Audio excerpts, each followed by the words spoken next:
ஒரு வருஷத்துல நம்ம 100 படம் பார்த்தா கூட சமீபத்துல பார்த்த 100 சாமி மாதிரி ஒரு படம் வராது. அந்த படத்துக்கு பின்னாடி ஒரு அழகான பெண்மணி. உண்மையிலேயே எனக்கு ரொம்ப சந்தோஷம் உங்களுக்கு இந்த மாதிரி ஒரு ரோல் கிடைச்சது. சசியோட ஆரம்ப படத்துல இருந்து அவர் பெண்களை மட்டும் தான் பூ மாதிரி காட்டுவார்.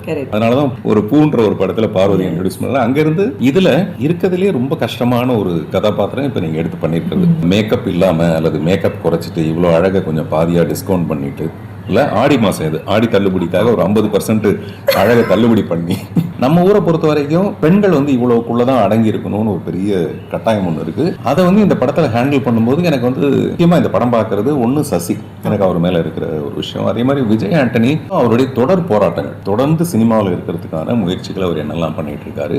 எல்லா மொமெண்ட்டுமே ரசிக்கும்படியான விஷயம். அப்புறம் அந்த பசங்க 2 பேருமே நல்லா ஆக்ட் பண்ணியிருந்தாங்க. புதுசா இருந்தா கூட அவங்க 2 பேரும் நல்லா ஆக்ட் பண்ணியிருந்தாங்க. மியூசிக் நல்லா இருந்தது, சினிமாட்டோகிராஃபி நல்லா இருந்தது. எல்லாமே ஒரு பியூட்டிஃபுல் ஃபீல் குட் ஃபிலிம். தியேட்டர்ல வரும்போது பாருங்க. ஒரு மிகப்பெரிய ஓப்பனிங் அந்த படத்துக்கு கொடுக்கணும்.